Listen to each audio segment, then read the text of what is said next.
Este, aunque, bueno, de acuerdo a la celebración que comentan ahí, yo tuve algunas cuestiones allá en los Estados Unidos. Alguna vez le preguntaba a un gringo, oye, ¿tú sabes lo que se celebra el 5 de mayo?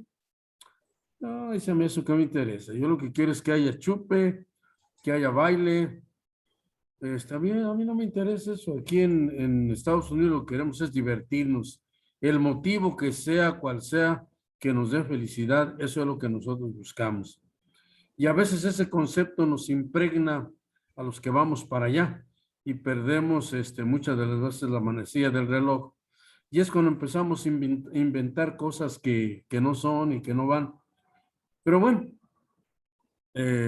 por lo menos están al pendiente de algunas celebraciones que se hacen acá, pero sí, yo siempre les decía que era muy importante que antes de hacer algo, primero investigásemos, aunque fuera lo más básico, lo más elemental, para estar en sintonía con el evento y poder decir que sí celebramos esto, otro o aquello. Y bueno, pues insisto, allá lo que se quiere es alegría, motivos de alegría y la gente se divierte con lo que sea, aunque no estén en el objetivo que debe ser. Ujú. Eso es interesante porque justo eso es lo que estamos viendo en esta primera parte, ¿no? Que detrás de todo aquello que manifestamos, de esos ritos, siempre hay un porqué, ¿verdad? Siempre hay un porqué se hace, ¿no? Y entonces en culturas como la norteamericana, como lo dice Dajandra, pues lo que prevalece es el materialismo, ¿verdad? No hay ese culto a la divinidad, porque para ellos la divinidad les queda lejos, ¿no? Entonces, es importante, por ejemplo, para los mexicanos que están allá, recrear toda esta perspectiva cultural, ¿no? Y esa es una de las grandes fortalezas que tienen ellos como cultura con estas raíces, ¿no? Y si vemos nosotros al centro de esta celebración, al centro de estas recreaciones, está una imagen. ¿Sí la pudieron ver? Sí, Ajá. ¿Cuál imagen es? la Virgen de Guadalupe. Exactamente. Entonces, por eso muchos que no son católicos dicen que no son católicos, pero son guadalupanos, ¿verdad? O muchos en Estados Unidos, cuando han estudiado esta religiosidad de los mexicanos que están allá, dicen que lo que hay no es catolicismo, sino guadalupanismo.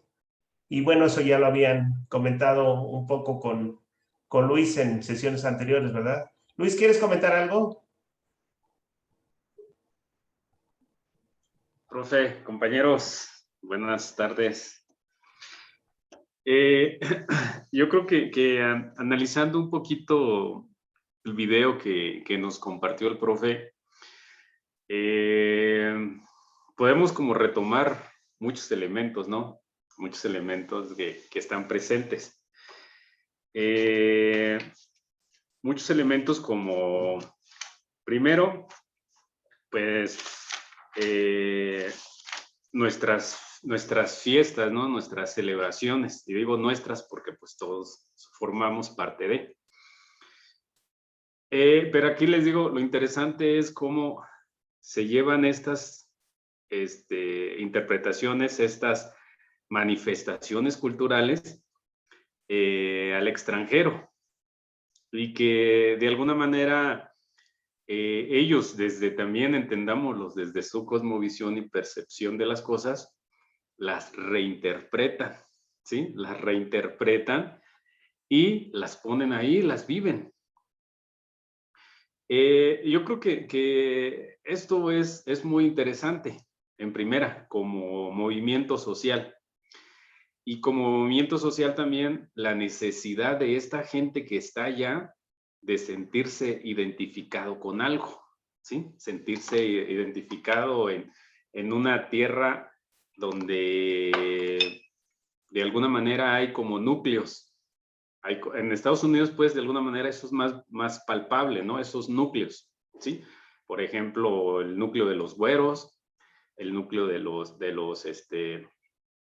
los hindús, el núcleo de otras razas o otras culturas, ¿sale? Y que de alguna manera, pues entre núcleos, entre grupos, pues conviven, se representan y buscan esa simbología, ¿no? Y esa simbología, pues obviamente lo representa, ¿no? Dicen, es que esto, pues soy yo, ¿no? Esto me representa. Eso es muy interesante. Esos son movimientos sociales, ¿no? Y que los tenemos de tener bien presentes y que nos dicen algo, ¿sí? Y esto se repite en todos esos núcleos. Diferentes símbolos, diferentes invocaciones, pero están ahí los símbolos y nos dicen algo. Como latinos, como una clasificación que le dan allá, los latinos o en este caso los mexicanos, pues también tenemos esa representatividad, ¿no? Y esos símbolos que nos dicen, yo soy mexicano, ¿no? Y que es una manera de reinterpretar las cosas. Llama mucho la atención que en el centro precisamente, si ustedes vieron la imagen, pues o vieron la secuencia o nos podemos describir la secuencia, nos narra precisamente que están celebrando un Día de Muertos, ¿no? Esta celebración que pronto vamos a tener. Pero lo aquí que llama la atención es cómo ponen en el centro de la mesa una imagen, un símbolo, ¿no? ¿Y de quién es esa imagen de ese símbolo? Pues de la Virgen de Guadalupe, ¿no? Vemos esa trascendencia muy interesante y muy rica que podemos verlo y plasmarlo y es una realidad y está ahí. ¿Quién les dijo a ellos que tenía que estar ahí? ¿La iglesia? ¿La cultura? ¿O su reinterpretación de las cosas? ¿Sí? Muchas de las veces, a ver a dónde voy, muchas de las veces a lo mejor y decimos, es que la iglesia nos lleva, nos conduce, nos adoctrina, pero en ellos está la iglesia, está adoctrinándolos. ¿Qué está pasando ahí? Entonces son ellos, ¿no? Son ellos que agarran esto, se apropian, lo reinterpretan y lo plasman, ¿sí? Entonces ellos de alguna manera, una palabra muy interesante que dijo el profe hace rato, a ellos se les considera ya no católicos, no son católicos, sino son guadalupanos. Y eso es muy interesante, ojo con eso. Lo que también, eso tiene mucho que ver, también lo que yo les decía la vez pasada, toda esta gente que de alguna manera, pues no está metido dentro de las religiones y se siente atea, ¿no? Y dice, es que yo soy ateo, pero soy guadalupano. O sea, veamos esos contrastes y algo nos dice algo, ¿no? Nos enseña algo, nos muestra algo, vemos ahí como la puntita de algo que viene muy interesante. Entonces, ojalá y podamos verlo desde esa perspectiva, pues, ¿sale? Pues nada más era ese comentario, profe, igual, no sé si para Muy allá, bien, para... muy bien, Luis, excelente. Compañeros, ¿alguien tiene algún comentario antes de que entremos a esta interesante presentación de este personaje histórico que también se volvió un mito? Y ahorita les voy a decir algo que no saben tal vez. Sí, Yo creo, adelante. doctor, que la imagen de la Virgen, para mí, y hemos coincidido en varios foros, pues es la presencia de la mamá. Y cuando se va la vida, pues es un acto, ella fue un vehículo, fue el vehículo de traer a la vida.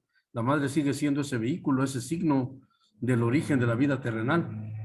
Aunque meses antes ya en su interior haya estado la vida, pero todavía no es terrenal. Entonces yo creo que ese símbolo es el importante, el que veamos más allá de que si eres católico, lo que seas, tienes un principio y ese principio viene por la mujer. Y eso es lo que yo considero que representa. Hay mucha gente, como lo dijo Luis ahorita, que nunca son católicos, pero en algún momento yo vi un accidente, por ejemplo, allá en Estados Unidos, y había unas personas que yo conocía que no profesaban la religión católica, y precisamente estaban saliendo de su culto, y en ese momento se estampa casi en la puerta un coche, y la mayoría gritó, Madre Santísima. ¿Verdad? En ese momento, ¿qué fue lo que pasó? No se olvidaron de su religión, no, quisieron de dónde agarrarse para aferrarse a la vida. sintieron el peligro, un escudo, una protección. Yo creo que eso lo hacemos todo el mundo. Entonces yo creo que más allá de religiones, que todo el mundo tenemos derecho a tener la que queramos, es el principio de la vida. La madre es el vehículo que nos trae aquí y obviamente con algo.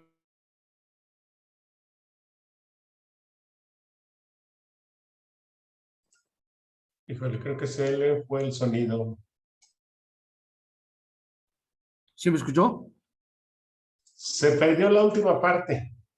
Ah, le decía que, no, solamente le dije que ese era mi comentario, pues, de que si alguien muere, se muere parte de la madre naturaleza, porque pues eso somos, ¿no? Eso somos, ella es nuestra Santa Madre, personificada en las madres terrenales que el Creador nos dio a cada uno. Muy bien, en efecto, así es.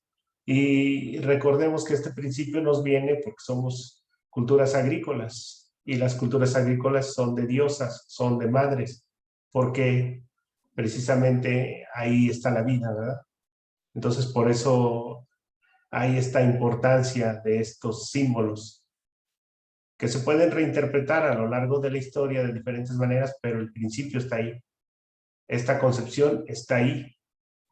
Y pues bueno, ahora sí vamos a pasar a la presentación de las compañeras.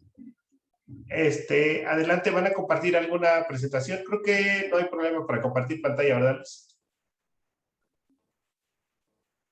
No, profe, adelante, compañeras. Adelante, compañeras.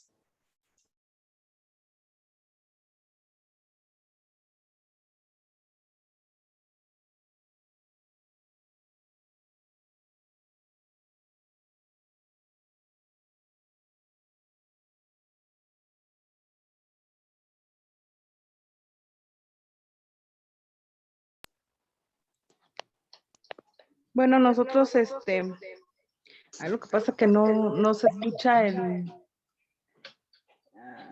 el volumen no me escucho yo en mi computadora. No sé si ahí me escuche. Sí, se escucha bien. Bueno, a nosotros nos tocó exponer la biografía de Primo Tapia. Pues somos las integrantes Ángel Hernández Moreno, María Concepción Nieves Juárez y María Enriqueta Nieves Juárez.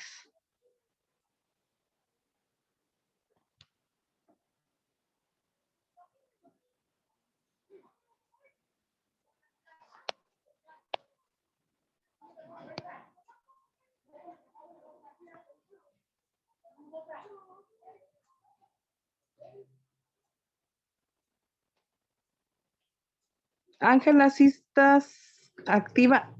Sí. ¿Vas a compartir la pantalla o ya lo digo así como lo tengo acá en la libreta? Está compartida la pantalla. Ah, Más perdón. bien, corre la presentación, Conchis, para que se proyecte en toda la pantalla. En la parte de arriba tienes un icono donde dice correr o en la parte de abajo, como quieras. Ahí.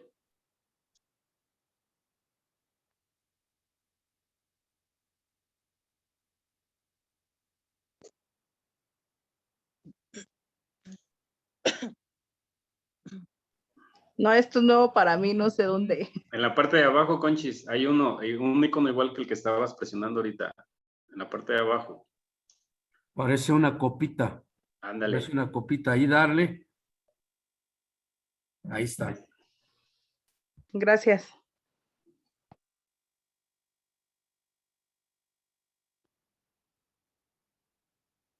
Nombre completo de nuestro líder agrarista. Ah, vas a decir primero la presentación, ¿verdad, Conchis?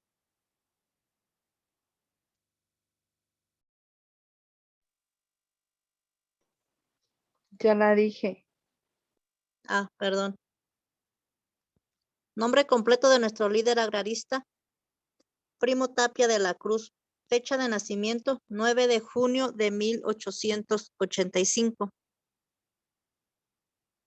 En 1898, a sus 13 años de edad, Primo Tapia de la Cruz fue enviado al seminario de Erongarícuaro a estudiar leyes con apoyo de su madre y su tío Joaquín de la Cruz. Su madre, María Rosario de la Cruz, su padre, Esteban Tapia. En 1903 fue expulsado del seminario por su mal comportamiento. Regresó a Naranja a los 17 años. De 1904 a 1907 hizo varios viajes como trabajador migrante. En 1907, Primo Tapia vuelve a abandonar Naranja para probar suerte en los Estados Unidos. Llegó a Los Ángeles, California, donde conoció a los hermanos Flores Magón. Ellos le ayudaron, permitiendo quedarse en su casa y lo mandaron a estudiar de noche. Ahí fue donde comenzó a interesarse por el agrarismo. En 1912 hizo un pequeño viaje a Naranja.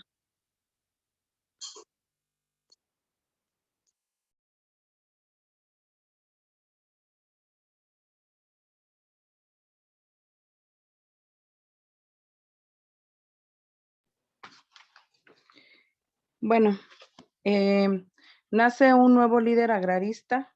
Primo Tapia regresó a Naranja a finales de 1920 a la edad de 35 años.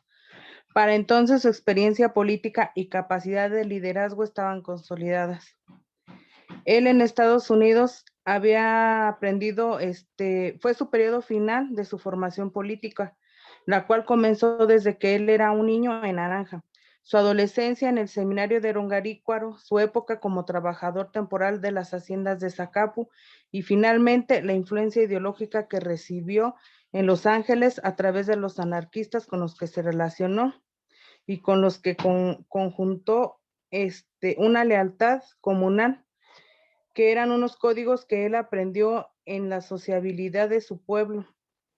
Las formas de organización y los preceptos ideológicos del socialismo en sus vertientes sindicalistas, producto de su experiencia política y laboral que aprendió en Estados Unidos. La primera actividad política que él desempeñó al regreso de sus tierras michoacanas fue organizar la lucha agrarista en su comunidad, para la cual se apoyó en el Cabildo de Naranja y los miembros del Comité de Mejoras Materiales, que ellos se encargaban de combatir el ambiente de hostigamiento de los hacendados, los que generaban contra los campesinos, y él obtuvo el apoyo gracias a los militares, las guardias blancas y los curas. También de su tío Joaquín de la Cruz, como algunos personajes que voy a mencionar: Eleuterio Cerrato, Gavino León, Salvador Espinosa, Federico Orobio, José Moreno y Pedro López. Todos ellos eran originarios de Naranja. También obtuvo la ayuda de los hermanos Severo y Félix Mendoza del pueblo de Tiríndaro. Él organizó la Liga Femenil porque él odiaba el maltrato hacia la mujer.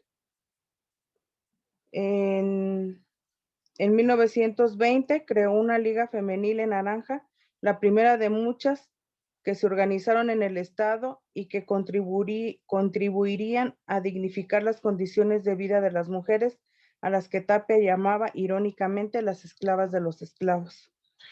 Él hizo esto porque él estaba en contra de las costumbres machistas y de ciertas tradiciones comunales y militares que regalaban a la mujer a una posición subordinada dentro de las comunidades indígenas.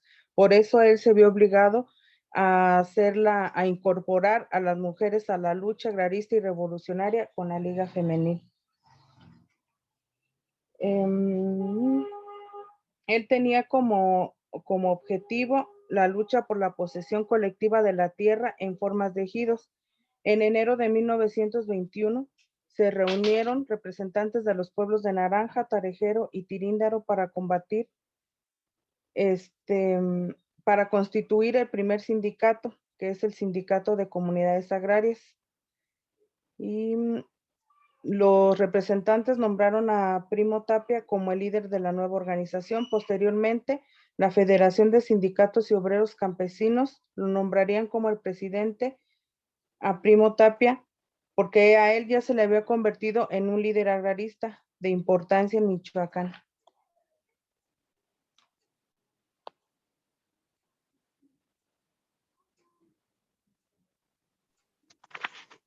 A finales de 1922, Primo Tapia convocó por medio de la Federación de Sindicatos de Obreros y Campesinos a celebrar un congreso con todos los comités agrarios del Estado. La reunión se llevó a cabo el 14 de diciembre y constituyó el nacimiento de la Liga de Comunidades y Sindicatos Agraristas del Estado de Michoacán, la cual influyó poderosamente en la política estatal y nacional. La Liga de Comunidades Agrarias de Michoacán fijó en sus estatutos la derrota del latifundismo y la construcción de una organización nacional. En la elección de la mesa directiva, se nombra a Primo Tapia como presidente, Apolinar Martínez Mújica, secretario interior, Justino Chávez, secretario exterior, Jesús Gutiérrez, tesorero. El tema de la liga fue Tierra, Libertad y Trabajo.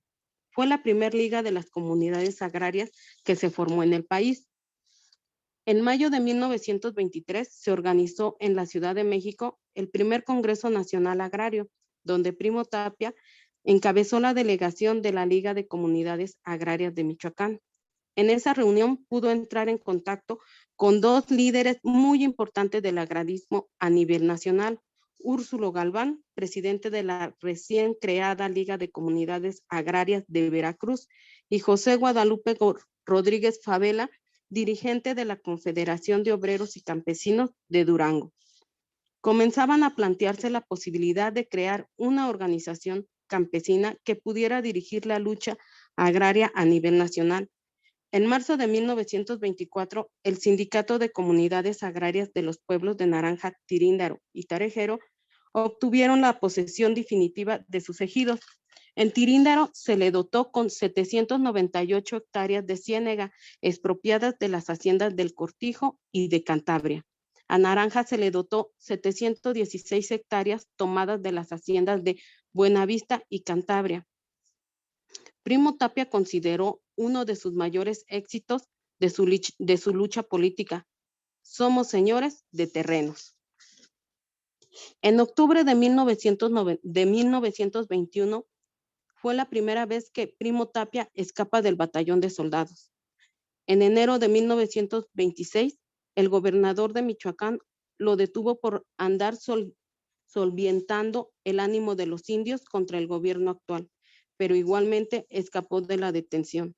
El abad de Pátzcuaro le puso precio a su cabeza y el 25 de abril de 1926 fue detenido en Naranja por un contingente compuesto por cerca de 100 soldados al mando del capitán Ángel Tejeda, bajo las acusaciones de ser un bandido y un sedioso. Tapia no intentó escapar porque ocasionaría automáticamente la represión hacia los habitantes de Naranja por parte del ejército. Primo Tapia fue conducido por el capitán Tejeda hacia Tiríndaro, junto con algunos de sus partidarios, que también fueron hechos prisioneros. Cuando el contingente paró en la hacienda del Cortijo, un grupo de agraristas encabezados por Jesús Ciprés, Enrique León y Francisco Luna presentaron a los militares un amparo judicial a favor de los detenidos, pero Tejeda se negó a aceptarlo. A la mañana siguiente, todavía de madrugada, Primo Tapia fue conducido al cementerio del pueblo de Cueneo, donde se afirma que se intentó su ejecución, la cual fue impedida por un grupo de mujeres. Se ordenó entonces que Primo Tapia fuera separado del resto de los prisioneros, y el 26 de abril fue trasladado a un paraje conocido como el Chirimoyo, donde se le torturó y mutiló con las bayonetas. La madrugada del 27 de abril de 1926, los soldados dispararon contra Primo Tapia, una lluvia de balas.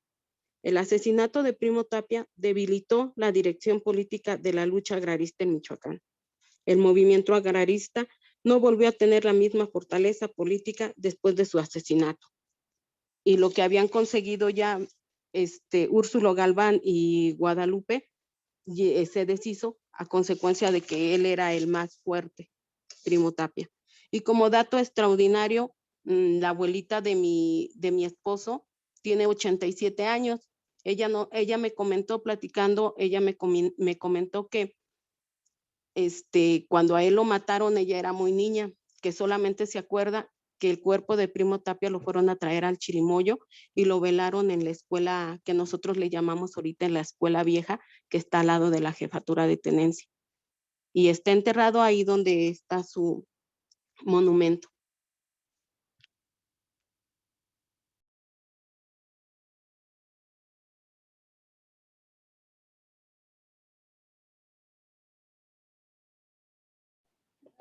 Voy a compartir una entrevista que le hicimos al jefe de tenencia. Maestro, ¿se lo puedo mandar al grupo para que de ahí la jale, por favor, al WhatsApp? Y o si quieres también mándaselo al compañero Luis, como tú quieras. Ah, no tengo su número. Bueno, mándala al grupo.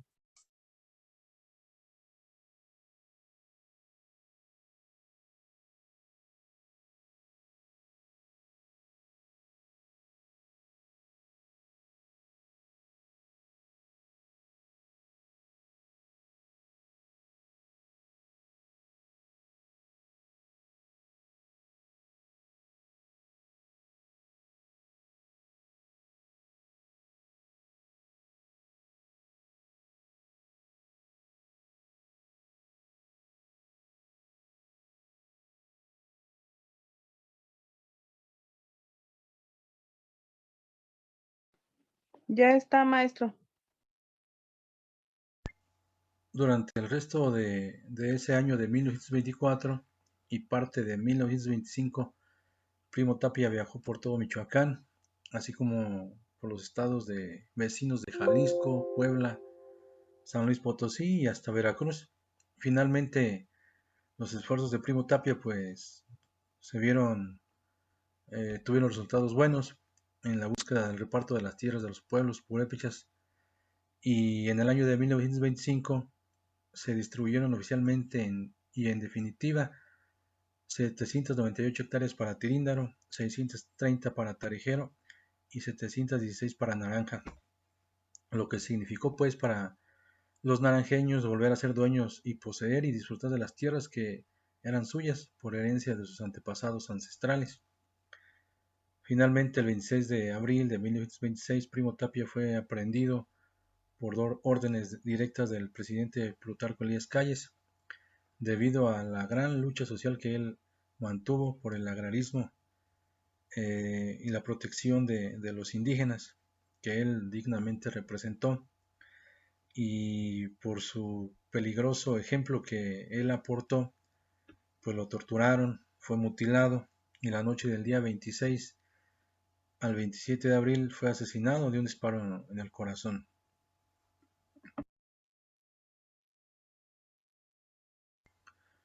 Primo Tapia no solamente organizó a los ciudadanos varones de la comunidad, también organizó a las mujeres indígenas y creó las ligas femeniles.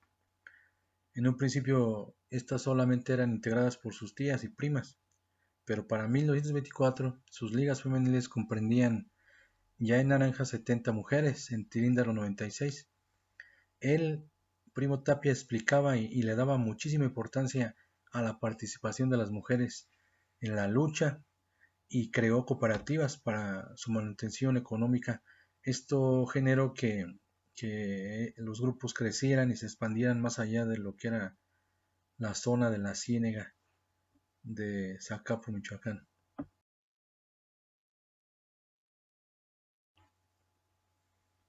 Bueno, pues a pesar de los 94 años de su asesinato, Primo Tapia sigue siendo un ejemplo de lucha. Es un referente histórico de la larga tradición de resistencia que se tuvo antes de la revolución. Y sobre todo, pues, el paradigma de victoria de los pueblos purépechas. ¿Cómo se le recuerda a Primo Tapia? Pues como un digno ejemplo de lucha, desde los distintos frentes, por medio de las organizaciones de los pueblos a través de la denuncia permanente en contra de la justicia y de la explotación, en la gestión de las comunidades, para la entrega de tierras mediante el trabajo comunitario, pues aportó en la construcción de obras comunitarias. De hecho, él inició los trabajos de la construcción de la primaria que hoy lleva su nombre. Luchó por la socialización del ejido y pues cuando fue necesario utilizó la defensa armada comunal en contra de las guardias blancas, que era como se le conocía en ese momento pues al ejército. Vemos pues la importancia de la iniciativa, la lucha, la victoria para satisfacer en parte las necesidades de los campesinos naranjeños, que no fue suficiente. Su trabajo fue el inicio, pero se tuvieron que pasar muchas, hay más historia todavía después de Primo Tapia que para llegar a lo que ahora tenemos en nuestra comunidad como lo que es el ejido. Primo Tapia pues luchó para recuperar lo que siempre les perteneció a los ciudadanos de Naranja.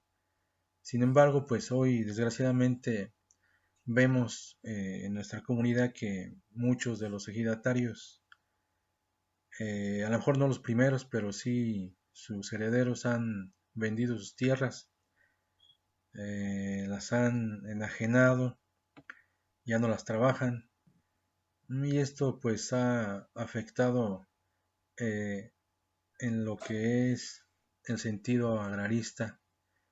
¿Y por qué? Pues porque lo vemos en su celebración, que de hecho en el primer año que se celebró el día de la muerte de Primo Tapia fue en 1929, y que en sus primeras festividades pues eran muy, muy alusivas, muy llenas de gente. Venía gente del estado, gentes importantes del estado, gentes de los estados vecinos, y a la fecha pues ha disminuido.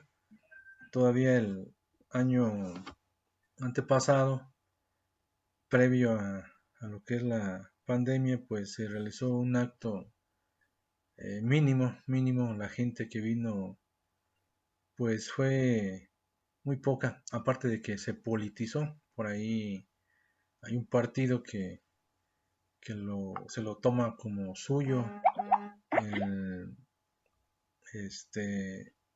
los hechos realizados por Primo Tapia. Eso sería lo que tengo que comentar sobre nuestro líder, y que nuestra comunidad pues lleva su nombre, Naranja de Tapia.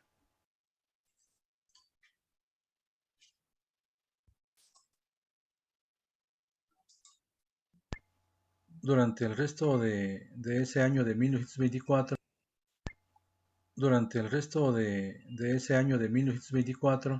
y parte de 1925, Primo Tapia viajó por todo Michoacán, así como por los estados vecinos de Jalisco, Puebla, San Luis Potosí y hasta Veracruz.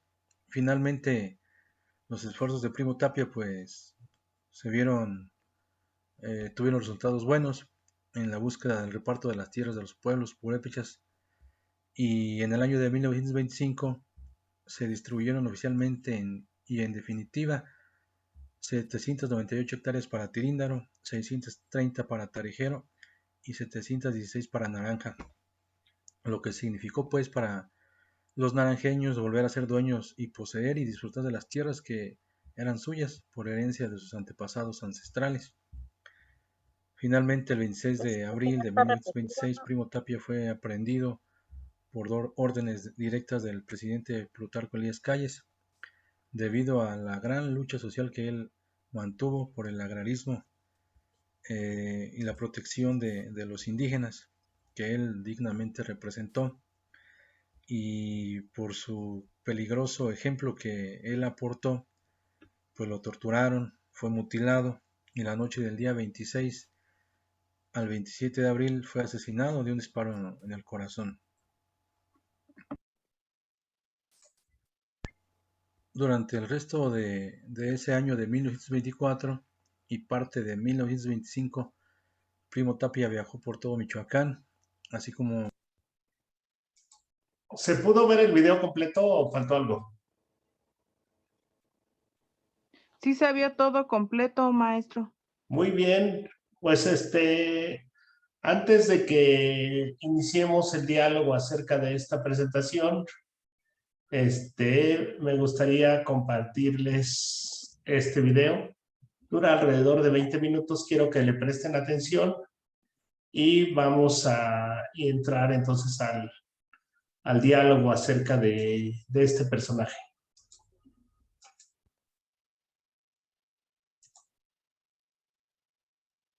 en las comunidades de jornaleros, en las comunidades de gente que tiende vías de tren, y vamos a ver más allá de las líneas nacionales. Vamos a organizar a los inmigrantes mexicanos, vamos a organizar a los inmigrantes europeos, y entonces se llamaban los obreros industriales del mundo. No porque tuvieran secciones en todas partes del mundo, sino porque en Estados Unidos había migrantes de todas partes del mundo. Y este chico, Primo Tapia, que no tenía 20 años todavía, se suma a ellos y empieza a trabajar como organizador y aprende inglés, que era la lengua franca, pero aprende un poquito, ya sabía un poquito de español, en el seminario había aprendido latín y un poquito de francés, y nunca aprendió bien a bien ningún idioma, pero aprendió mal que mal un chorro, o sea, tenía un gran genio lingüístico. Yo creo que porque tenía el talento principal de todo organizador, sabía escuchar. Entonces, con este talento aprendió un poco de alemán, un poco de ruso, para poder comunicarse con los demás inmigrantes, un poco de chino. En 1917 pasó algo, llegaron noticias de algo que había pasado al otro lado del mundo, la Revolución Rusa. No la Revolución de Febrero que tiró al zar de 1917, sino la Revolución de Octubre, donde pasó algo inusitado. Los trabajadores organizados y las trabajadoras organizadas, que de hecho fueron quienes empezaron la revolución, fundaron un tipo distinto de democracia. Ya no se iba a tratar de elegir cada 6 años, cada 4 años al presidente, sino que el movimiento obrero mismo, organizado permanentemente, iba a tomar el poder. No un poquito del poder, todo el poder. Y estas noticias impresionaron a los activistas de los trabajadores en Estados Unidos como Primo Tapia. Muchos de ellos se volverían comunistas, uno de ellos, Primo Tapia. Obviamente la clase dominante estadounidense se apavoró y empezó a meter presos a cuantos pudo y a deportar a los muchos que eran extranjeros. Ricardo Flores Magón no era comunista, era anarquista, pero la clase dominante estadounidense no hacía distingos. Y Ricardo Flores Magón fue uno de los miles de radicales que fueron a dar a la cárcel en Estados Unidos, y Ricardo moriría en la cárcel en Estados Unidos. Y en el fondo tenían un punto la clase dominante estadounidense en no hacer distingos, porque anarquistas y comunistas por igual creían en que había que destruir al Estado capitalista y había que aspirar a una sociedad sin clases y sin Estado. Eso era lo que llegaban a decir los libros de un tal Lenin que había dirigido la revolución en Rusia. Cosa que sonaba muy distinto a las viejas interpretaciones del marxismo, que simplemente decían que había que organizarnos en sindicatos para negociar un poquito mejor y después llegar al gobierno para tener un gobierno un poquito mejor. Y estos no, estos querían destruir al Estado capitalista y aspirar a una sociedad sin clases y por lo tanto sin Estado. Tenían diferencias. Los comunistas creían que para llegar a eso tenía que organizarse un Estado de un tipo distinto, la dictadura de los trabajadores y las trabajadoras, la dictadura del proletariado. Y los anarquistas decían, no, mejor directamente abolimos todo Estado.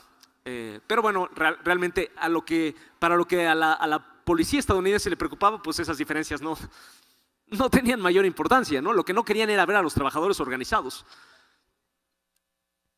Y en este contexto de represión, Primo Tapia vuelve a la Ciénaga de Zacapu, vuelve a su Naranja natal, al pueblo de Naranja, y empieza a aprender, a aplicar las lecciones que había aprendido. Otra lección que se me olvidó, que aprendió con los IWW, es que les encantaba cantar. Hacían agitación cantando. Agarraban una canción ya existente, en el caso de Estados Unidos, himnos religiosos, y le ponían la letra que querían. Joe Hill era un letrista, iba a decir un poeta, pero realmente sería rebajarlo y llamarle poeta, porque lo que era un cantante popular, un activista y un cantante popular que hacía sus propias letras y se las ponía a las canciones ya existentes, a los himnos religiosos.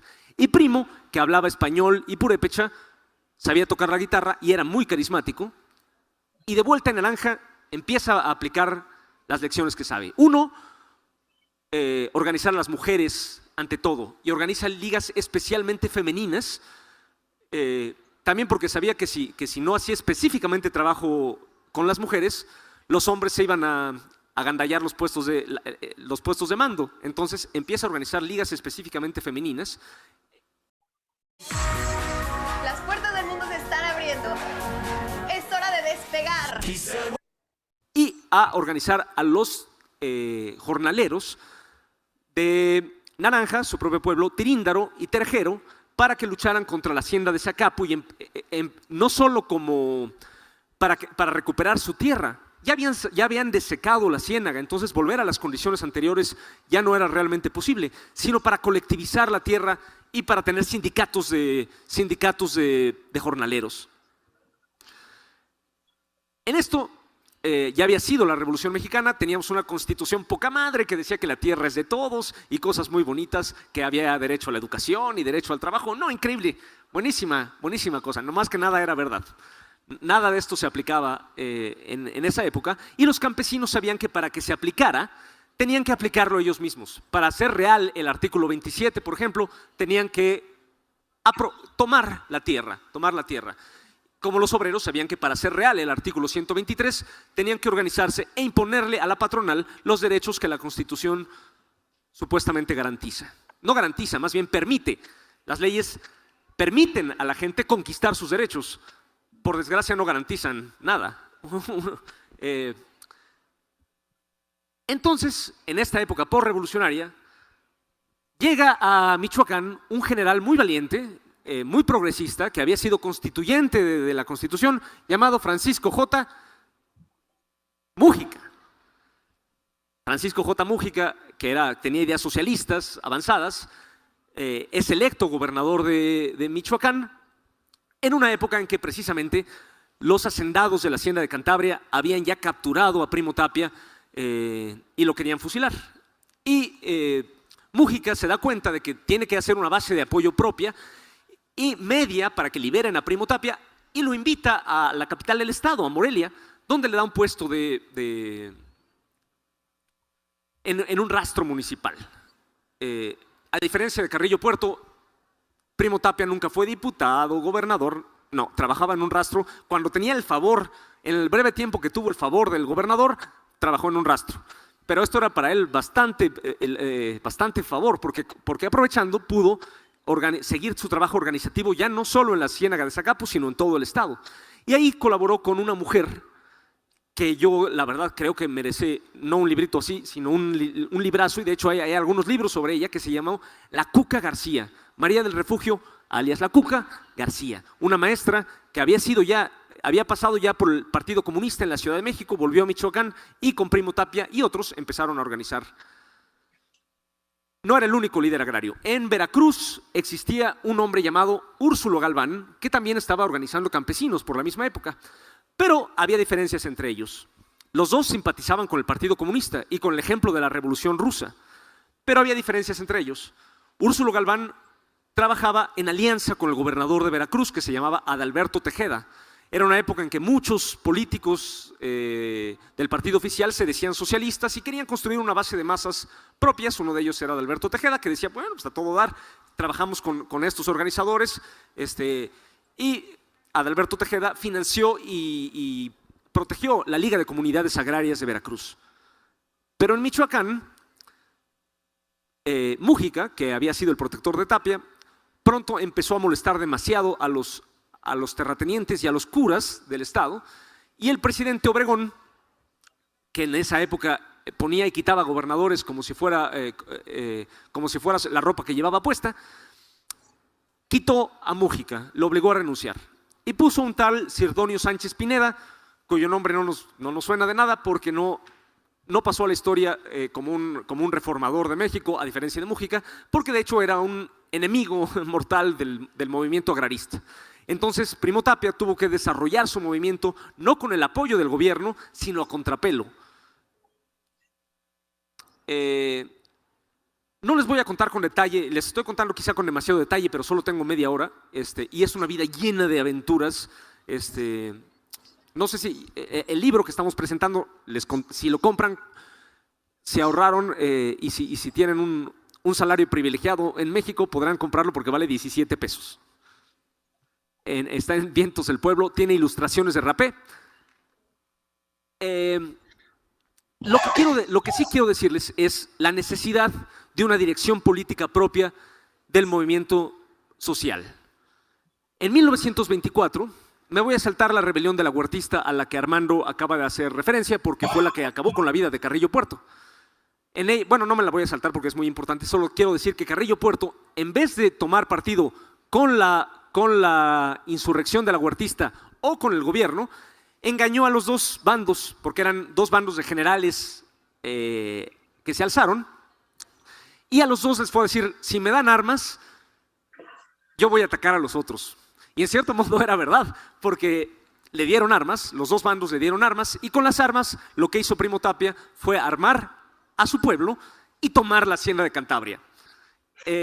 Cuando la rebelión de la Huertista fue aplastada, en enero de 1924, la rebelión de la Huertista empezó en diciembre de 1923, empezó a ser derrotada en enero de 1924 y ya para marzo estaba en total huida. Cuando termina la rebelión, Plutarco Elías Calles es el candidato elegido de Obregón y la que la mayoría, muchos grupos de izquierda en todo el país ven como la esperanza de México.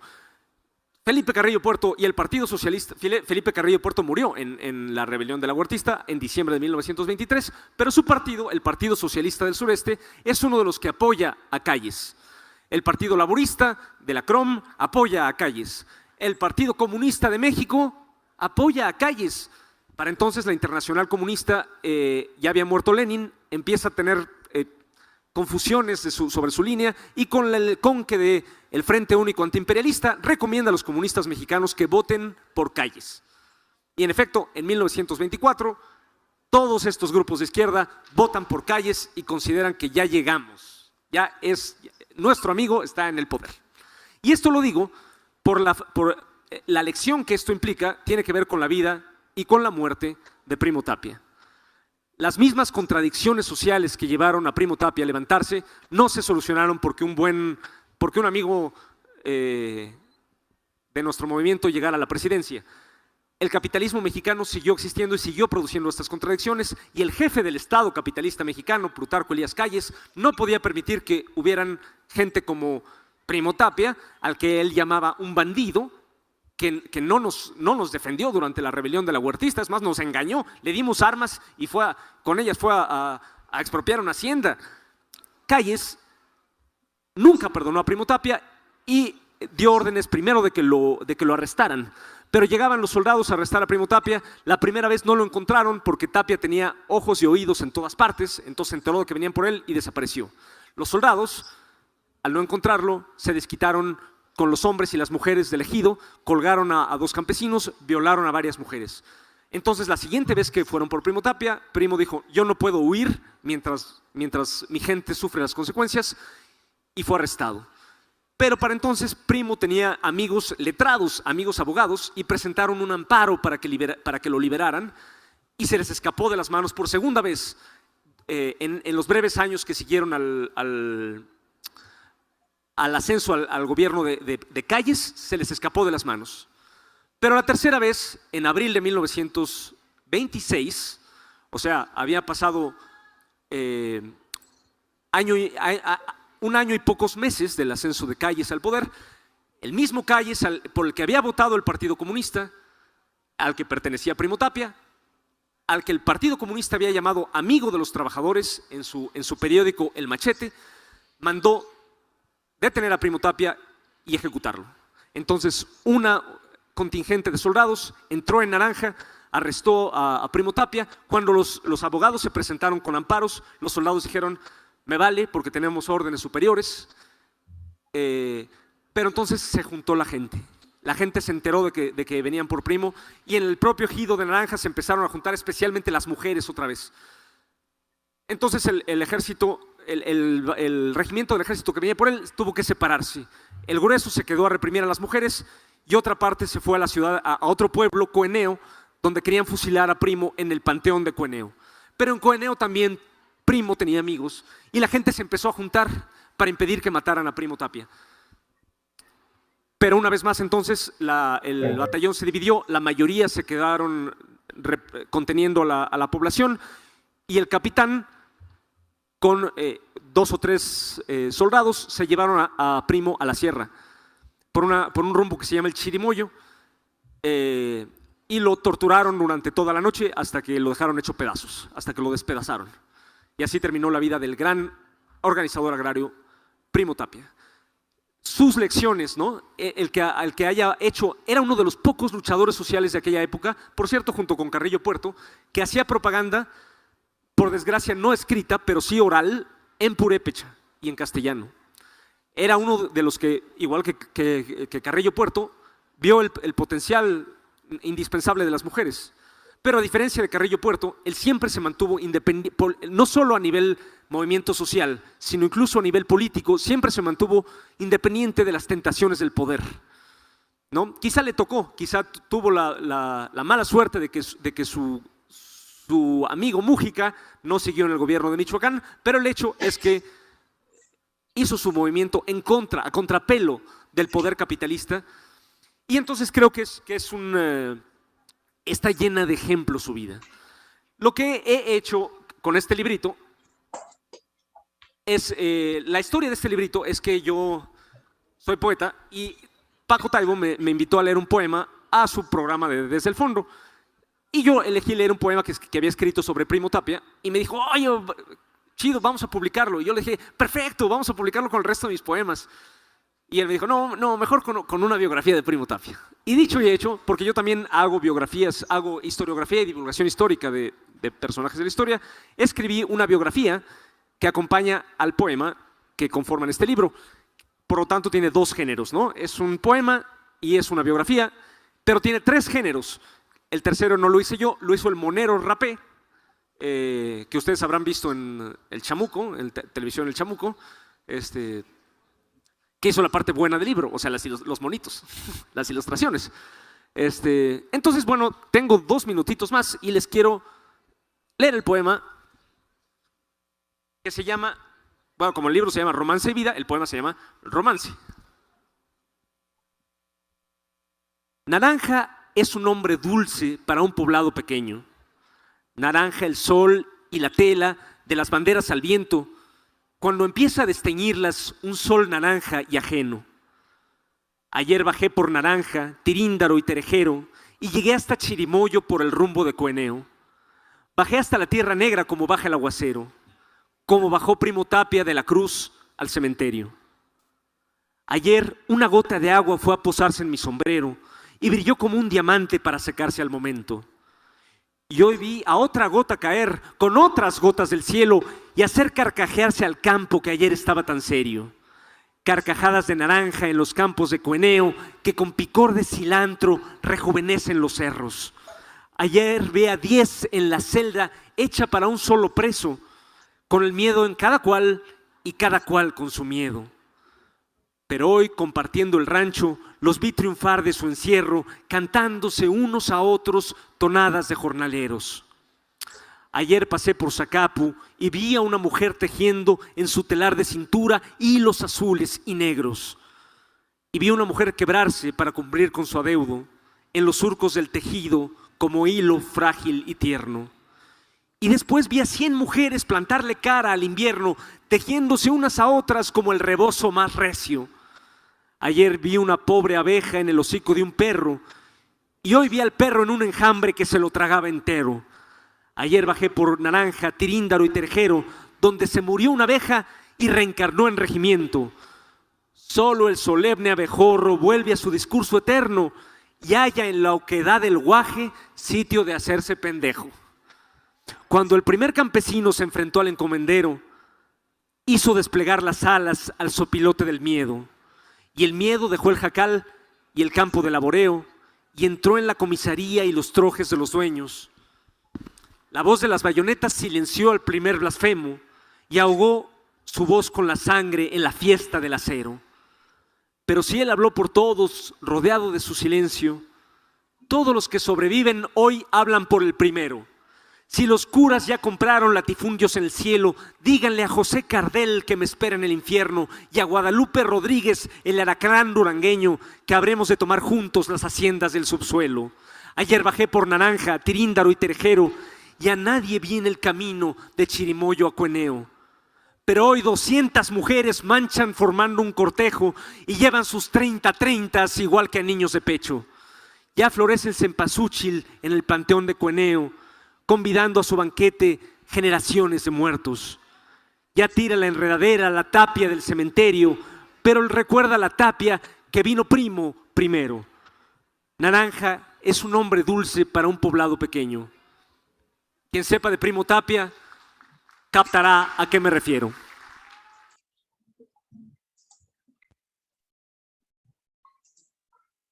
Muy bien, pues esta es la segunda parte, la perspectiva desde fuera, y nos permite ubicar al personaje, a lo mejor no en su real dimensión, pero en una dimensión cercana a la real. Y bueno, para iniciar este debate que habla precisamente sobre las formas en las que Primo Tapia se vinculó con su comunidad, ligando la materia de estrategias de vinculación con la comunidad con este personaje, pues le quiero pedir a un naranjeño que abra el debate. Adelante, Luis.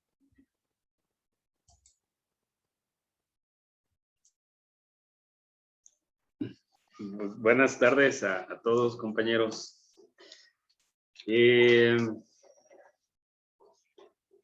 Es muy interesante, como dice el profe, ¿no? Ver esta perspectiva desde dentro, como parte de la comunidad, como elemento vivo de la comunidad, ¿no? Y que de alguna manera esto es una herencia, ¿sí? Y no sé qué, por ejemplo, las compañeras que también son de aquí, que a lo mejor muchas las veces no tenían esta perspectiva y ahora se amplía, ¿no? Y te hace amar y querer más a tu tierra, a tu naranja. El compañero Nicolás, de igual manera, yo creo que esto de entrada nos infla el ego, ¿no? Pero también esto es de cierta manera una, pues una obligación, ¿no? Que de alguna manera también hay que retomar. O sea, no nada más es el decir, me siento orgulloso, sino también la responsabilidad de que sigue, ¿no? Se termina esto, vamos armando algo o lo dejamos así y nada más lo pasamos. Entonces es algo muy interesante y eso nos toca a nosotros, ¿sí? Compañeras que estamos aquí, el compañero Nicolás, cada uno de diferente enfoque y aspectos y peso, ¿no? Pero es muy interesante. A mí lo que me llama mucho la atención es, por ejemplo, una frase donde dice que Primo no iba por un poquito de poder, ¿sí? No iba por un poquito de poder, sino iba por todo el poder. Y esto es muy interesante, ¿eh?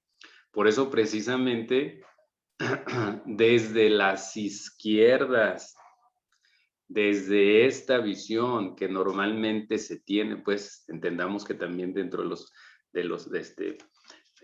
dentro de las inercias de la política, pues hay los de izquierda y los de derecha, ¿no? Y los de izquierda siempre le debemos apostar, ¿no? Siempre desde la parte la parte de la gente común, del pueblo, siempre se le debe de apostar a las izquierdas, porque las derechas normalmente son elitistas, ¿sí? Entonces, el gran grueso de la población no cabemos dentro de la derecha, ¿sí? Los que cabemos dentro de la izquierda. Esa es una perspectiva que debemos de tener. Pero vemos, pues, que en la práctica también dentro de las mismas izquierdas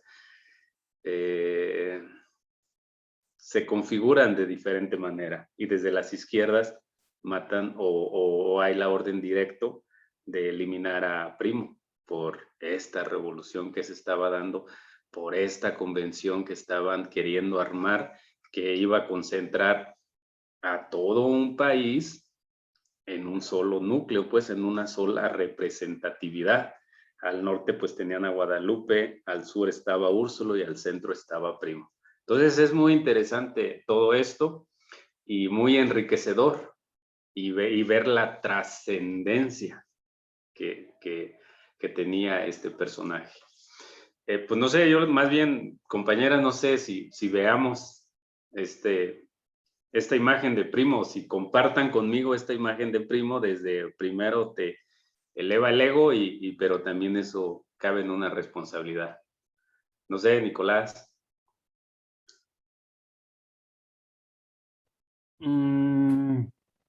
Yo siempre he pensado desde que he tenido ya uso de mi conciencia, que todos venimos aquí y antes de llegar ya nos está esperando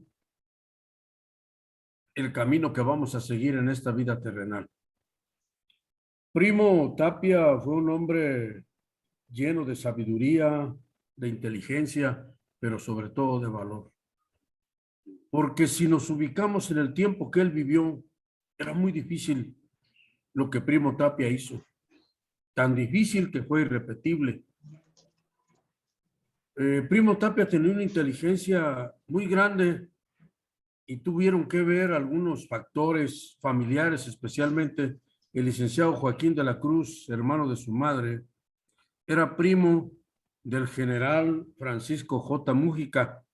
Ellos eran de Tinguindín. De ahí que la primera vez que le salvó la vida a Primo, pues vean ustedes, él nunca lo reconoció como familiar, porque estratégicamente él sabía que si abría la boca, pues de todas maneras lo quitaron, pero lo hubieran quitado antes. Entonces, Primo Tapia descendía de una cepa, pues bien combinada. Esteban Tapia no era de Naranja, él era procedente de la comunidad indígena de Santiago Azajo. Sin embargo, pues vino acá precisamente por su inquietud. Y Primo Tapia fundó una ideología muy grande. Realmente Primo Tapia fue la vena gruesa, la aorta del izquierdismo o no sé si sea apropiado llamarle desde ese tiempo así, pero de las ideas contrarias del gobierno. En Estados Unidos, muy cerca de Albuquerque, hay un museo, fíjense que yo cuando lo vi como naranjense, la verdad a mí me dio tristeza, me dio pena, me dio, no sé, de ver que él acá, que fue una vida pasajera, fue un tiempo muy corto el que estuvo por acá, porque él realmente se desarrolló en Los Ángeles, y ver las reliquias de él, ropa, bueno, hasta un poco de pelo que cuando él se había cortado lo tienen en una vitrina, y yo sentí una rabia tan grande de que, sí, pero ¿cómo es posible que yo siendo de Naranja y mis paisanos y yo por lo menos ya me enteré, pero muchos nunca van a saber? Primo Tapia fue algo muy grande, la verdad muy grande, por el tiempo tan difícil en el que él le tocó vivir. Y sin embargo, miren, yo recuerdo un señor de los Cuevas de Zacapu que lo conoció una ocasión que llegamos, siendo yo autoridad, llegamos a la presidencia municipal exigiendo algo que no nos habían cumplido y nos dijo, ¿ustedes son hijos de Primo Tapia? Y le dijimos, sí. Ese hombre llegaba aquí, vestía muy diferente a los demás y él nunca llegaba a pedir. Si yo me acuerdo una vez que coincidimos que yo estaba aquí en espera, ya tenía como 2 horas y no me recibían, y él llegó, y hubo quien le dijo que no se podía pasar, y él hizo como si no hubiera escuchado, y llegó, abrió la puerta como si estuviera en su casa, y se pasó con todos los campesinos que llevaba. Primo Tapia tenía un carácter muy fuerte, pero lleno de inteligencia. No era una persona abusiva, no. Él sabía cuando iba a decir o hacer algo, por qué lo iba a hacer. Y miren, si no era inteligente, yo nunca había sabido que había aprendido algo de chino, pero ya lo escuché ahí. Yo sabía que él, especialmente del purépecha, hablaba el español, aprendió el inglés, aprendió el italiano, el alemán y el ruso, porque en ese grupo que él se movía, en esa organización que él se movía y que él fundó además, pues había de todas las nacionalidades. Los hermanos Flores Magón vieron la inteligencia de este hombre y fue que lo empezaron a ver, a pulirlo para que él viniera a México y regresara y hiciera lo que hizo, entregarnos las tierras a los campesinos, guerrear, contradecir en ese tiempo a los hacendados de Cantabria que eran de origen francés y español. Uy, pues era el delito más grande que podía existir en ese tiempo. Tan es así que miren en lo que acabó la situación. Él tuvo un equipo muy cercano a él, formado por tías, por primas, como es el caso de la señora Leovigilda de la Cruz, Domitila de la Cruz, que fue su nieta, Hermelinda Jiménez, que era su prima segunda, Basilia, que su segundo apellido era Jiménez, no recuerdo el primero, que también era su prima tercera. Esas mujeres fueron las que se atrevieron a ir a recoger el cuerpo, porque los hombres estaban espantados, asustados, y ellas, armadas de valor, fueron a reclamar el cuerpo, que se los entregaron cinchado porque pues lo dejaron deshecho. De tantas balas que le introdujeron, dejaron el cuerpo prácticamente deshecho e irreconocible. A estas alturas de la vida yo creo que ya no debemos de recordar a aquel Primo Tapia que se rebeló en el seminario de Rongarícuaro y que no lo corrieron por mala conducta, no, por las ideas que él tenía. Sus maestros, los sacerdotes escuchaban y escucharon sus ideas y pues eso no le convenía a la iglesia de ese tiempo. Y él por eso fue corrido del seminario de Rongarícuaro. Pero gracias a Dios, ahí recibió su primera formación, ahí supo separar una cosa de otra, ahí cementó sus bases y se hizo fuerte ideológica y espiritualmente, y eso fue lo que lo hizo caminar como si fueran sus propios caminos por donde quiera que anduvo. Ahora pues la CNC, que prácticamente la creó, las ligas de comunidades, las ligas femeniles de comunidades indígenas, él las ideó, él las crió. Allí en Naranja se sostuvo en esos familiares, en esas mujeres que yo mencioné, las cuales nunca lo dejaron. Incluso ahí coincido totalmente con este historiador o poeta. Él tuvo la oportunidad de haber huido. Esas mujeres ya le tenían un caballo, ya le tenían bastimento para que durara algunos días en el cerro y él no quiso.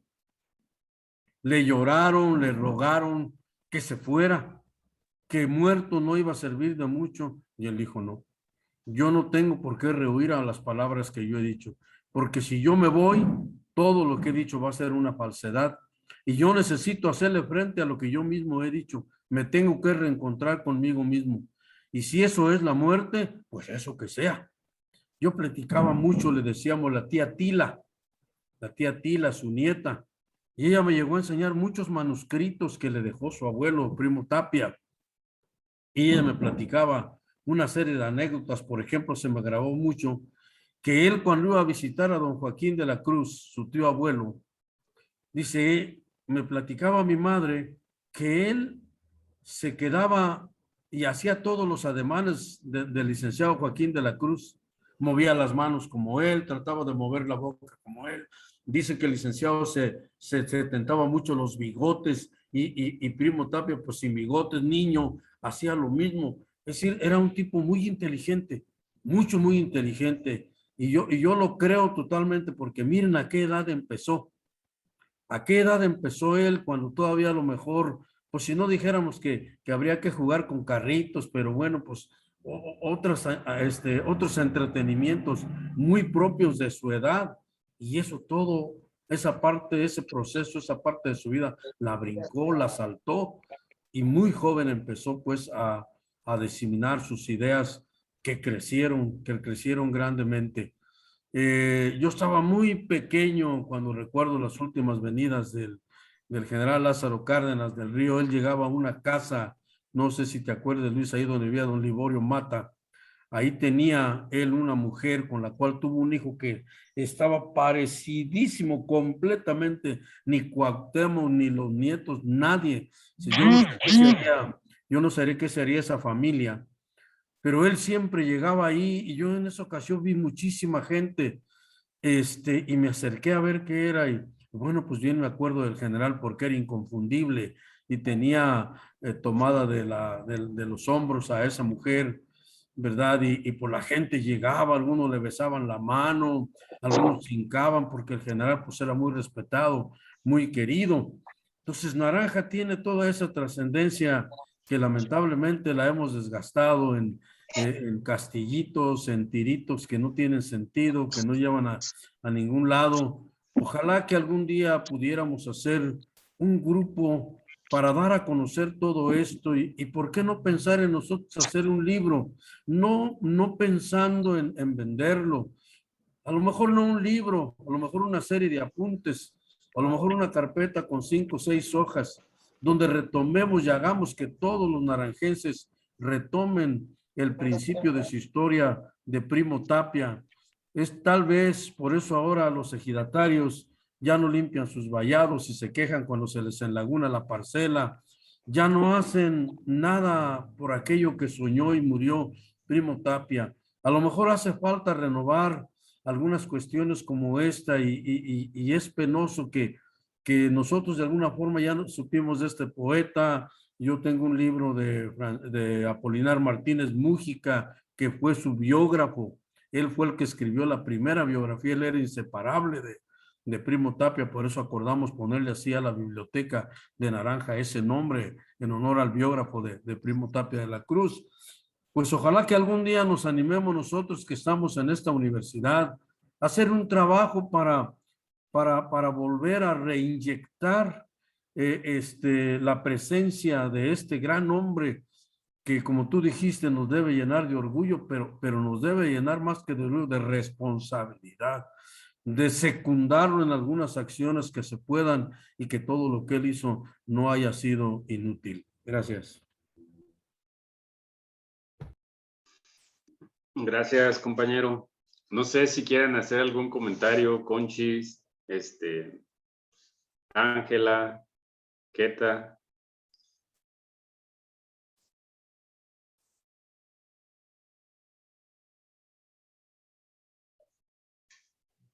Pues yo lo único que puedo decir es que yo del tiempo que tengo viviendo aquí en Naranja, en los primeros años que yo estuve aquí, yo sí veía que el día 27 de abril, que es lo que conmemoran la muerte de él, sí venía muchísima gente de muchas partes a traerle coronas. De hecho, en esa fecha, pues dura casi todo el mes, las coronas de flores que le traían las comunidades agrarias, las ligas femenil y todo. Pero ya ahorita en la actualidad ya no, y más con esto de la pandemia, ya ahora menos le trajeron nada, pero todo eso se va perdiendo. Mi papá dice que él recuerda muy poco de cómo él pues se fue también de aquí, vivíamos en la Ciudad de México, entonces él dice que cuando él era niño recuerda muy poco lo que decían de él, pero sí tengo una amiguita, pues sí la han de conocer, doña Alta. Ella dice que su mamá fue, fundadora una de las primeras fundadoras de la Liga Femenil. Hasta me dijo que tenía su pergamino, nada más que por una u otra cosa ya no le pude hacer a ella la entrevista. De hecho, en alguna oportunidad que tenga, le voy a decir que me deje tomarle una foto a su reconocimiento que tiene ella, porque ella dice que ella aún sigue, activa en lo de la Liga Femenil. Pues es lo único que yo podría participar. Gracias, Conchis. Sí, es la señora Hermelinda Jiménez que mencioné. Ella es la mamá de Altagracia. Sería muy interesante, Nicolás, Conchis, que viendo esta perspectiva, igual algún día nos podemos reunir y vamos y entrevistamos a doña Alta, y sería muy enriquecedor desde las preguntas que le podamos plantear Nicolás, que le pueda plantear yo, las que le puedas plantear tú, Conchis, Queta, Ángela.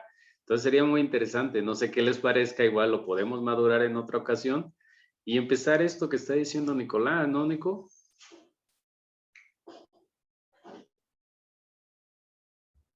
Yo estoy completamente de acuerdo. Sí, lástima pues que ya, pues ella sería realmente una de las personas que quedaría, que nos podría señalar algunos datos porque ella es un poquito mayor y se debe de acordar.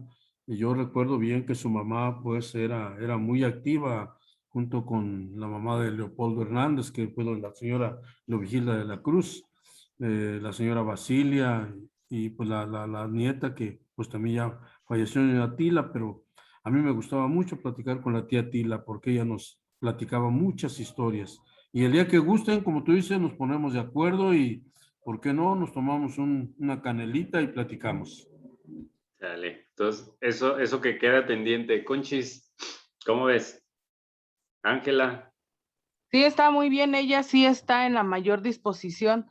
De hecho, últimamente he estado platicando mucho con ella y pues retomando el tema de nuevo, qué tristeza porque, por ejemplo, ella, que sí sabe mucho de la historia de Primo Tapia, a lo que es ahorita su familia, que la verdad, hasta da lástima decir, yo creo que de allá donde él está, de decir, qué legado le dejé a mi familia. Gracias, Conchis. Ángela, ¿te sumas a este proyecto? Sí, profe, me parece perfecto. Nos ponemos de acuerdo. Gracias. Keta, ¿qué dices?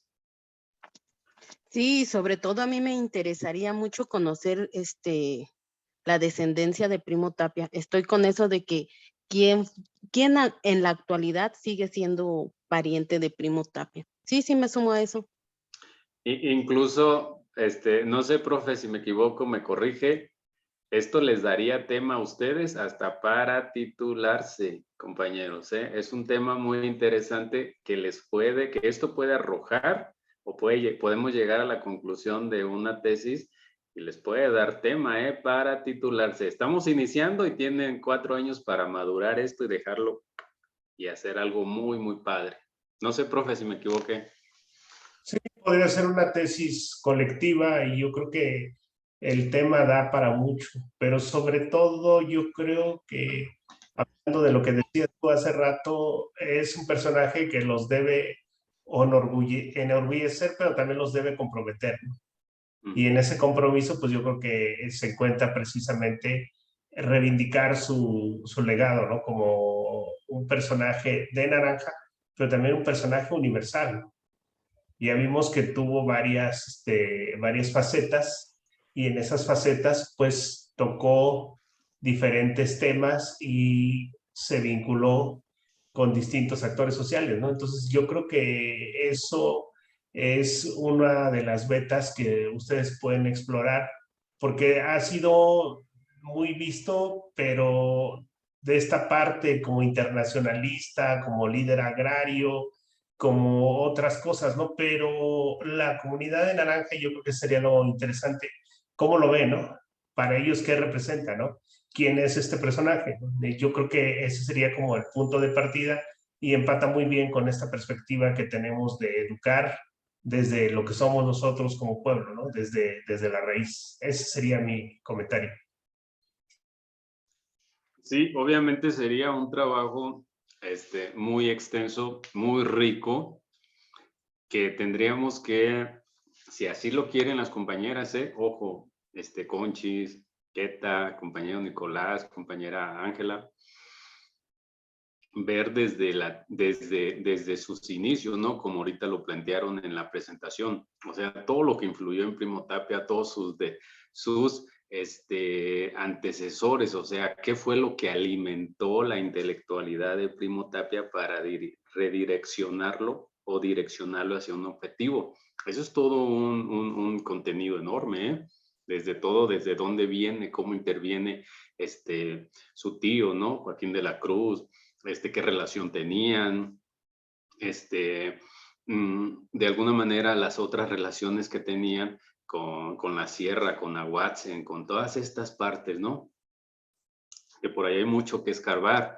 Eso sería como una parte y otra, pues aquello que de alguna manera lo catapuntó como uno de los líderes, pues, y desde esta perspectiva lo que maduró en él también, pues incluso todas esas lenguas que aprendió completas, mocha, parte, no sé, todo esto también. Y ese momento que influyó también con líderes de izquierda como los Magó, ¿no?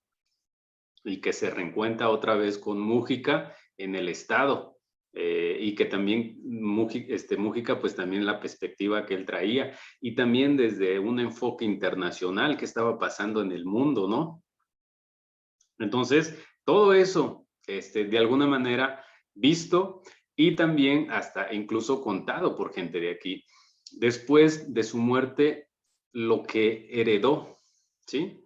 Y hoy en día, ¿cómo lo retomamos? Hoy en día, ¿cómo esos actos, cómo esa vida, porque también vamos a verlo desde esta perspectiva, compañeros, cómo esa vida con el ejido presente, con la producción del maíz, con la ida y venida de gente, ¿sí?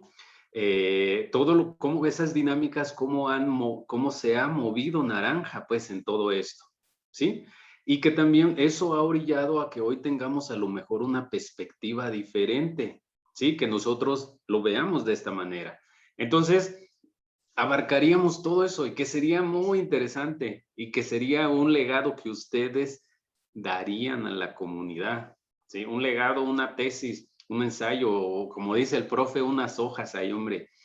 Y eso es un legado que ustedes aportarían a la comunidad. Entonces es muy, muy rico, ¿sí? Entonces, lo que podemos hacer y que se puede ir elaborando paso a paso, pues tienen ustedes 4 años como para ir perfeccionando las visiones, las entrevistas, los datos, leer, consultar, indagar y demás. Entonces, puede ser, si igual se anima. Entonces, es un trabajo muy enriquecedor y ojalá nos animemos todos. Conmigo, si quieren hacerlo, cuenten en todo mi apoyo, con todo mi apoyo para empezar ese trabajo y ojalá y maduremos esta cosa así muy, muy, muy padres. Pues, profe, no sé, son las 3:30. Si alguien quiere dar algún otro punto de vista, yo creo que también es interesante, pues, cómo nos ven, ¿no? Ya nosotros nos estamos poniendo y adueñándonos de la clase, profe. Pero también están los demás Está bien, compañeros. Luis, porque la perspectiva tiene que partir precisamente desde dentro, desde donde nace. Bueno, yo digo una cosa, y ustedes, yo creo que van a estar de acuerdo conmigo la mayoría, y si no, pues igual me gustaría que me lo dijeran. Pero estos personajes se desarrollan, se crean, nacen en un ambiente, nacen en un medio.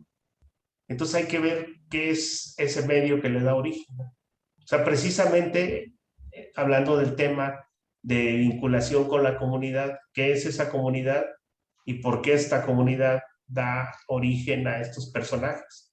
¿Cuáles son esos elementos de los que abrevan? Porque no son gente, nos han contado mucho, ¿verdad?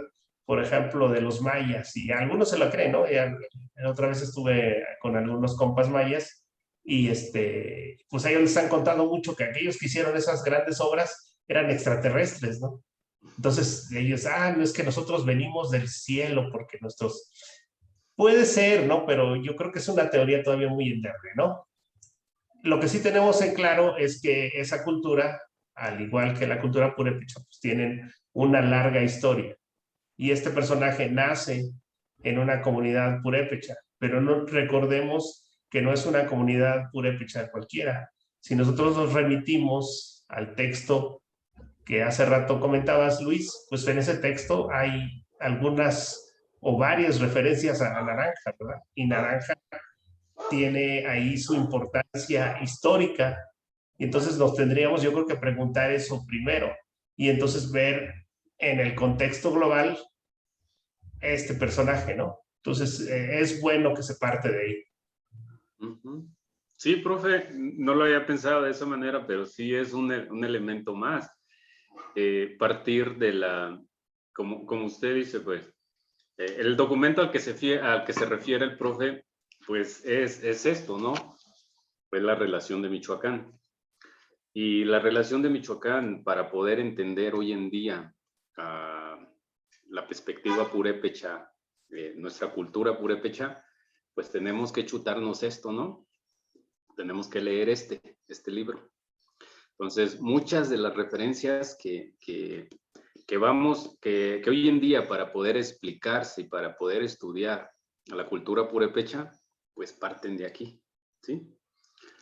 Entonces es básico para nosotros si queremos entender. En este libro, pues no sé si somos afortunados porque nos mencionan varias ocasiones aquí. Y nos mencionan como uno de los pueblos más longevos, ¿sí? Y donde de alguna manera lo que se conoce como cultura purépecha, de acuerdo a esta perspectiva de este libro, los primeros asentamientos, las primeras relaciones, las primeras,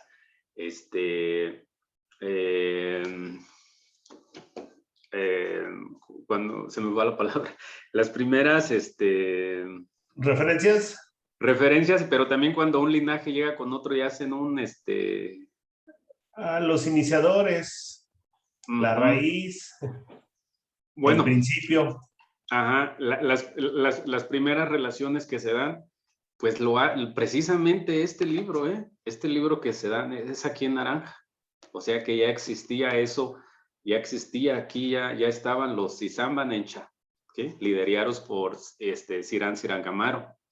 Y que es cuando llegan de alguna manera gente extraña que venía del norte y que pues eran llamados huacusechas, ¿sí? Los que venían y que se instalan aquí en Zacapu y que de alguna manera pues respetan lo que ya había, estos territorios que le pertenecían a este poblado de Naranja, liderados por Sirán Sirangamaro, y cómo de alguna manera se dan las alianzas, esa es la palabra, cómo se dan las alianzas y cómo por medio de esas alianzas pues interviene por un lado Ireticatame, que es el que llega, y por el otro la hermana de Sirán Sirangamaro, que en este caso la hermana de Sirán Sirangamaro se une en matrimonio con Ireticatame. Eso obviamente a los dos clanes se dan esas alianzas, se dan esos, de alguna manera, esas verse como familias, ¿no? Que eso pues hoy en día todavía se repite en los lazos que continuamos dentro de las comunidades, te dan esas alianzas y eso hace más duro ese núcleo, ¿no? O ese nuevo grupo. Pero que a la vez y bueno, y de ahí surge Sicuirancha. De esa unión surge Sicuirancha, que en un momento es el que se va a fundar Guayameo, se llama, profe, antes de Santa Fe. Y, pues, y de ahí pues empiezan la conquista de todo lo que es la región Lago. Bueno, tenemos que tener esos referentes y esos referentes a lo mejor pongámosle y demos la duda de la, o sea, pongámosle un poco de duda, que no sea todo tan verídico como lo estamos contando. Pero si la referencia es eso, debe de tener algo de verdad. Sí, debe de tener algo, esto que yo les... Por eso con lo que quieren, todo el día andan en la calle. Debe de tener algo de verdad, ¿eh? Entonces, es muy interesante cómo en este pueblo pequeño, porque para los que no lo conocen, es pequeño, tiene esa trascendencia. Entonces, sí es muy interesante, pues, de alguna manera que nosotros, ustedes, bueno, en este caso, pues, me refiero a la gente de Naranja, pues sí somos herederos de esa cultura, de esas prácticas, no de un siglo, de 2, de 3, sino de algunos miles de años. Entonces, eso es a lo mejor algo que por ahí hay algo que traemos en los genes, traemos, no sé, todas estas dinámicas y que podrían explicar el porqué del surgimiento de personajes como Primo Tapia y su tío también que fue, se me va, el tío que también es todo un personaje, ¿sale? Y bueno, eso nada más hasta ahí lo dejo. Sería muy interesante ver esa parte y explicarlo desde esa perspectiva, pues. Ángela, ¿quieres hacer un comentario? ¿O se te prendió nada más No, profe, voy llegando a conectarme aquí a mi casa. Ah, ya. Bueno, pues ahí está la propuesta. Ojalá y la podamos aterrizar. Incluso veo a Napoleón, ¿no? Que también está conectado. Y Napoleón es de Tiríndaro. Sí. Y pues también la relación que si ubicas a Severo Espinosa, ¿no, Napoleón? Así es. Ubicas la relación que tuvo con Primo Tapia. Claro que sí. Entonces, yo creo que sería riquísimo de verdad si podemos armar algo, tanto Napoleón desde Tiríndaro como nosotros de aquí, y ver cómo esos contrastes y el qué los orilla a de alguna manera hacer y pensar de esa perspectiva. Entonces, es muy rico, les digo, podemos sumarnos igual y o de alguna manera hacer un pequeño ensayo y nos quedamos ahí también, yo creo que se vale, ¿no? Pero pues la propuesta está ahí, ojalá y la podamos concretar. Gracias, profe. Muy bien, pues interesante el debate, interesante la perspectiva y pues yo creo que ustedes, hablando de nuestras cosmovisiones, lo están viendo desde su perspectiva, ¿no? Y eso es muy, muy bueno y nos permite entender el contexto del personaje, ¿no? Aquí yo hice algunas anotaciones escuchando las presentaciones que hicieron las compañeras y después escuchando lo que nos dice este personaje que escribió esta pequeña biografía de Primo Tapia, que debe de tener, o más bien yo detecto algunas inconsistencias, pero bueno, es un buen esfuerzo y sobre todo a mí me parece muy interesante y algo debe de tener el personaje, que gente como Paco Ignacio Taibo, gente como toda esta gente que trabaja esta perspectiva del pueblo, se interesa en personajes como Primo Tapia, ¿no? Ellos tienen una serie que se llama Los Nuestros y seguramente en algún momento va a aparecer Primo Tapia. Yo casi estoy seguro que Paco Ignacio Taibo, que es una persona obsesiva de repente con los personajes y con los datos, le va a interesar este personaje, Primo Tapia, ¿no? ¿Y a qué voy con todo esto? A que nosotros tengamos en perspectiva la manera en la que este personaje se vincula con los suyos, o tal vez nunca se desvincula, tal vez él nunca se desvinculó. Fíjense qué interesante, ¿no? ¿Qué opinas, Raúl, y qué opinas, Jacqueline? ¿Cómo ven este personaje y su manera de vincularse con su comunidad? Recordemos que Primo Tapia estuvo mucho tiempo fuera de Naranja. Yo creo que la mayor parte del tiempo, por los datos que dan, él estuvo fuera, ¿verdad? ¿Qué opinan, Raúl? Y después Jacqueline.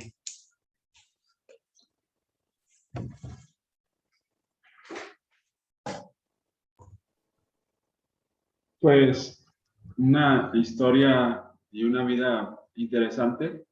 Creo que con mucho mérito en lo que hizo y sin duda pues, el reconocimiento que tiene actualmente ahí en Naranja. Y bueno, pues, realmente no había escuchado de él. Sí había escuchado una colonia que tenía su nombre ahí en Tijuana, pero fuera de ahí no había escuchado el nombre de él, pero ahora sé quién fue, qué hizo, de dónde es originario y cómo pues tuvo un impacto en la comunidad. Y creo que me pone a pensar, ¿no? Uno que hace por su comunidad o por el lugar en donde vive, y aún uno cómo va a ser recordado cuando pues, nos toque partir de este mundo. Entonces, es la reflexión que llego, sí, aplicado a mi vida, pero obviamente sí es muy, muy interesante su vida, y por qué no leer este libro que presentaban ahí de 45 páginas, y creo que ha de ser muy enriquecedor.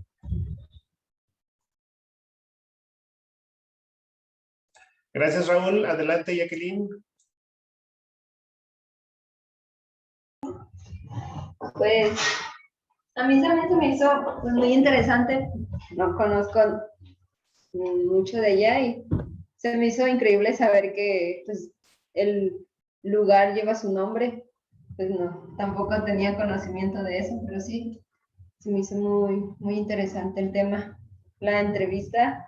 Y luego el saber qué gente aún le conoce. Platicando con Raúl, le estaba diciendo, pues ustedes que tienen la posibilidad de poder conocerle, que entrevistara a tal vez esa señora y pues desde otro punto de vista lo que ella conoció, lo que ella vio, lo que ella vivió. Y pues sí, es muy, pues se me hizo pues, increíble, la verdad. Y nada más tenemos una duda, no sé a qué se refieran cuando hablan de lila femenil, y qué consiste o qué es. No, tenemos esa duda, ¿a qué se refiere? Muy bien, ¿alguien de los compas de naranja les quiere contestar? Luis, No escuché bien la pregunta. preguntan que qué es la Liga Femenil. La Liga Femenil era una organización de mujeres que Primo Tapia pues tenía tanta inteligencia que él se sentía apoyado por, aunque eran sus familiares. Era un respaldo el que él tenía y él lo que quería es que las mujeres desde ese tiempo, a pesar de que pues todavía no tenían un reconocimiento como tal, como una persona que podía politiquear o podía dejar el hogar, desatender al marido para atender cuestiones de las comunidades, y las organizó así, y así le puso Liga Femenil, donde era como una especie de club, pues entendámoslos, donde no solamente se discutía de cómo iba la masa, de cómo el nixtamal, de cómo los frijoles, sino de cómo resolver los problemas de la comunidad, cómo adelantar al tiempo algunas cuestiones, porque pues siempre hemos tenido de la mano de la mujer, pero sobre todo el corazón, muchas enseñanzas, y eso era la Liga Femenil. Quiero aprovechar también para recordarle a Luis, a las compañeras, que ahí tenemos una fuente muy fidedigna, Víctor de la Cruz, es de los últimos que queda de la familia de Primo Tapia.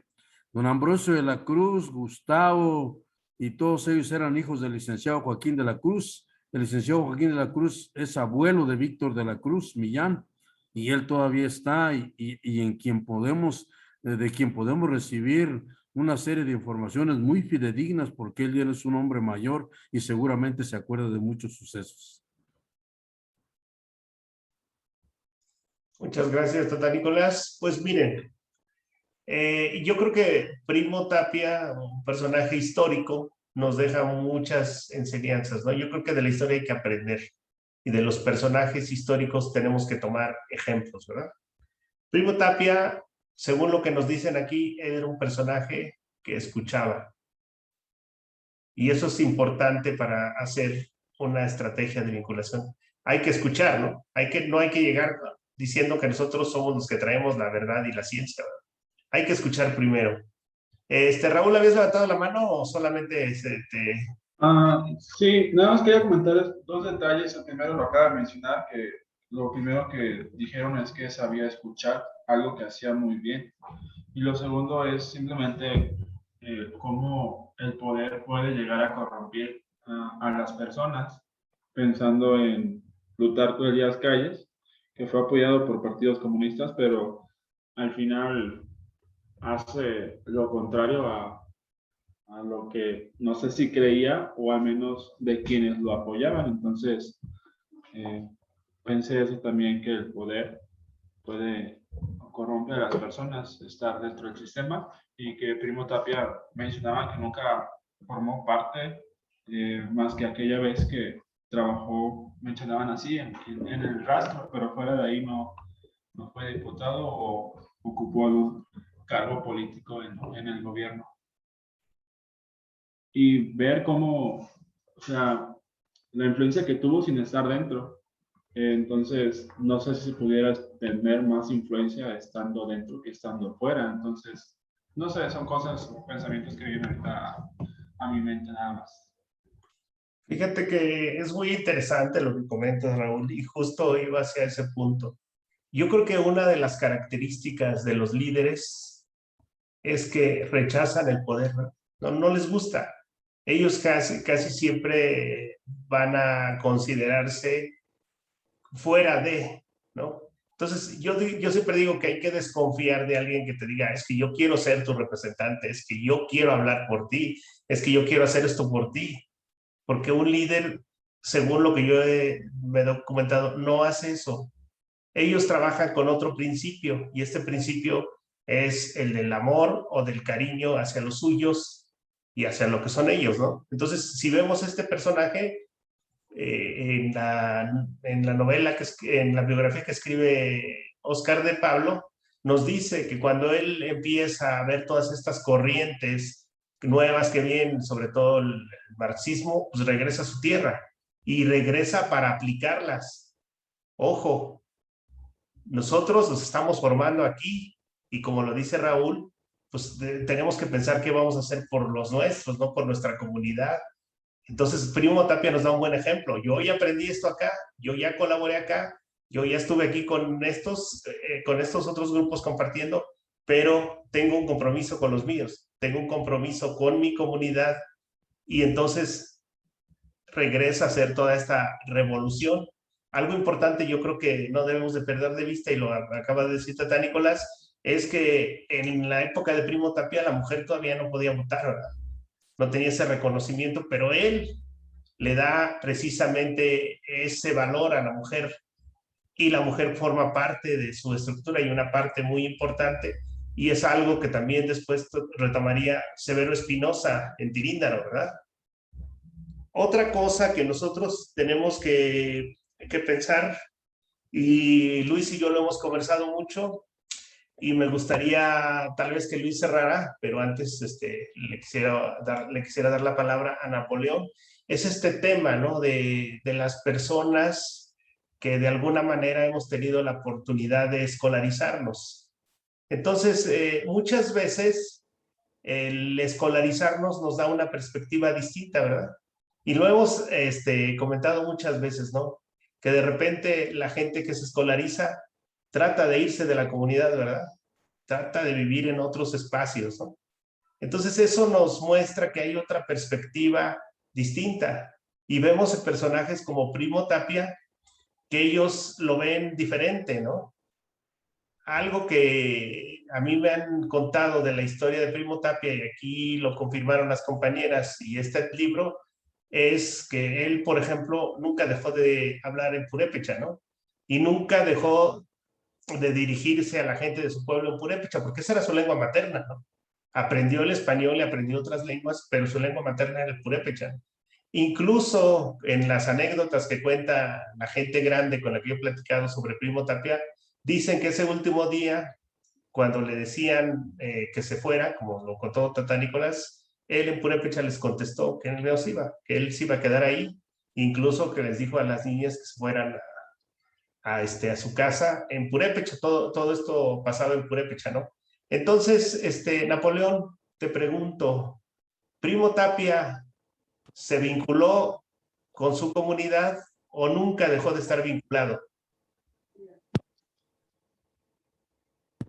Adelante, Sí, Napoleón. sí estuvo vinculado, incluso, bueno, nuestro líder agrarista era don Severo Espinosa, ¿verdad? Y él no sabía leer y escribir, pero tuvo mucho asesoramiento de parte de Tata Primo Tapia. Y él aseguraba que si no hubiese ayudado, aquí no habría ni liga femenil, menos tierra. Todo fue en base a que él sí se preparó en Erongarit, allá en el seminario, pero nuestro líder político y agrarista no sabía leer ni escribir, sabía purépecha y sabía español, pero no sabía leer ni escribir. Y siempre hubo una vinculación. Entonces, cuando en una ocasión lo fueron persiguiendo para matarlo, la Liga Femenil de Tiríndaro sacrificó 3 mujeres. Iba un montón de mujeres haciéndole guardia al cerro que es rumbo al Coyolote, y cuando lo iban alcanzando, 3 mujeres se quedaron, se sacrificaron, y los soldados pues o sea, las ultrajaron, violaron y mataron. Incluso todavía está el madroño que se llama el madroño de las 3 cruces. Antes sus familiares de esas mujeres les llevaban flores a ese madroño en el cerro, pero ya ahora pues ya fallecieron también esa familia, ya no se, está el madroño y están las 3 cruces, pero ya no se llevan flores. Y gracias a esas 3 mujeres pudo salvar la vida de nuestros héroes. Pero siempre existió esa vinculación, no personalmente, pero sí a través de cartas, a través de recados, a través de, pues como mensajeros, o no sé, ajá, porque decían que los papás, pues los señores tenían miedo de que los mataran, porque no podían dejar el sustento a sus familias, por eso había las mujeres que se levantaron en armas, se levantaron en la lucha, porque ellas sí podían dejar cociendo los frijoles y ir a la reunión. Algo así entiendo de la historia que...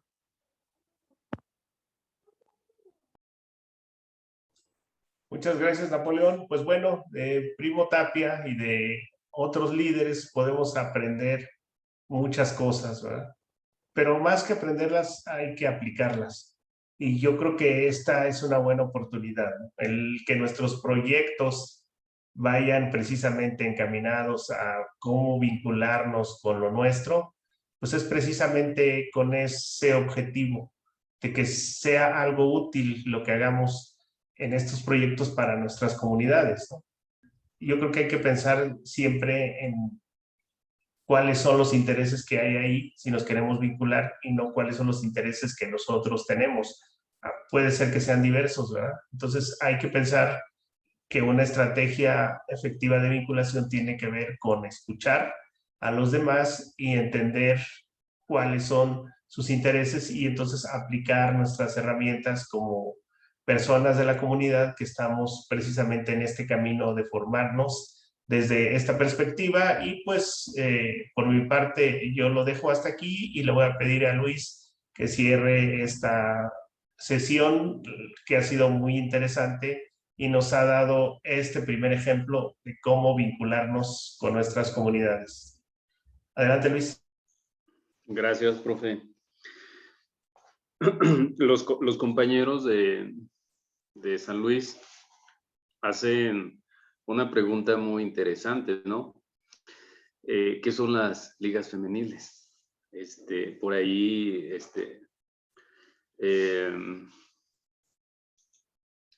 Tata Nicolás mencionaba algo y ejemplificaba, ¿no? También muy formativo. Y yo quiero partir desde ahí. De entrada, pues, hoy en día estos nuevos autores, nuevos teólogos, nuevos filósofos, todo este movimiento que se está gestando, que por ahí cada vez yo se los tratamos de entenderlos, tratamos de explicárnoslo y tratamos de aterrizarlo, ¿no? Y todos estos, les digo, toda esta nuevas teorías de liberación, de descolonización, de toda esta parte, son muy interesantes. Y desde estas perspectivas nos dicen que es muy interesante y es enriquecedor nosotros situarnos siempre desde el lugar, del lugar del desprotegido, ¿sí? Desde el lugar de los huérfanos, desde el lugar de los más, de alguna manera, utilizo este término, más jodidos. Desde ahí tenemos que explicarnos el mundo. ¿Por qué? Porque es desde esa perspectiva, precisamente es a través de los pobres, que los pobres es una clara evidencia de lo que se les ha negado, ¿sí? Entonces, si nosotros tratamos de explicarnos el mundo desde esa perspectiva, pues vaya, vamos a ver cómo está la escalerita, porque nos vamos a situar en el punto más bajo, ¿sí? Y desde ahí vamos a ver los niveles y vamos a ver las injusticias, aquellos que están en la cúspide de la escalera, lo que se les ha negado a los de abajo, ¿sí? Todos estos derechos que se les ha negado en todas las áreas. ¿A qué me refiero esto? Yo creo que Primo Tapia no estuvo tan ajeno a estas ideas, que no son nuevas, siempre han existido. Y Primo Tapia no estuvo ajeno a estas ideas, y dentro de la comunidad de Naranja, que eran pues pobres y que estaban oprimidos en este caso por las haciendas que los rodeaban, ¿sí? Y que al pueblo de Naranja, dentro del mismo núcleo de la gente de Naranja, había otro sector más pequeño, con más deficiencias, más oprimido, más lastimado, y que era precisamente la mujer, ¿sí? Entonces, incluso, escuchemos esto, Primo Tapia le decía a la mujer que era la esclava del esclavo. Esto no me lo estoy inventando, esto está en todos los escritos que se han hecho. Imaginemos esto, es la esclava del esclavo. O sea, veamos. Entonces, desde esta perspectiva, pues obviamente Primo se supo ubicar desde el punto de vista de la mujer, de lo que estaba de alguna manera, todo lo que se le ha negado a la mujer, y que todo eso que se le ha negado a la mujer, hoy en día es tan actual ese tema, ¿eh? Hoy en día es tan común. Entonces, eso es muy interesante.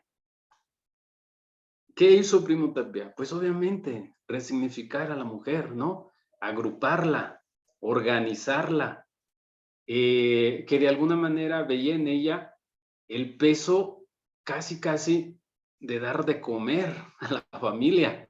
Entonces, él astutamente crea cooperativas, ¿sí? Cooperativas con elementos básicos, con granos básicos, donde la mujer cultivaba los elementos básicos, donde creaba gallinas, cojolotes, no sé, todas estas cosas, elementos básicos que le servían a ella para subsistir. Eso es a lo que llamó las ligas femeniles. Y que si lo traspasamos o lo pasamos hoy en día desde esta perspectiva, pues no lo vemos. Hoy en día está un tema muy de moda, que es el feminismo, que es el darle el papel a la mujer, ¿no? O resignificar su estatus en la sociedad. Pues yo creo que si nos vamos y lo asociamos un poquito para allá, pues no estaba tan lejos, Primo, ¿no? Era visionario en esas ideas, ¿sí? Entonces, hoy en día nos lo presentan pues con otras características, con otras etiquetas, con otros nombres, tal, pero veamos el trasfondo de las cosas. Entonces es muy interesante. Y Primo era precisamente ese visionario, ¿no? Y sabía ubicarse desde otras perspectivas. Bueno, no sé si hasta aquí le dejé un poquito claro a los compañeros, pero es muy interesante cómo podemos entender estas cosas. Pues yo cierro, ya nos pasamos, son las 4:06, profe, yo con esto termino y igual si hay otra pregunta o algo, pues estamos aquí, si no, muchas gracias por habernos escuchado, compañeros. Gracias, Luis. Pues cerramos esta sesión que estuvo muy interesante. La próxima tenemos otra presentación y seguramente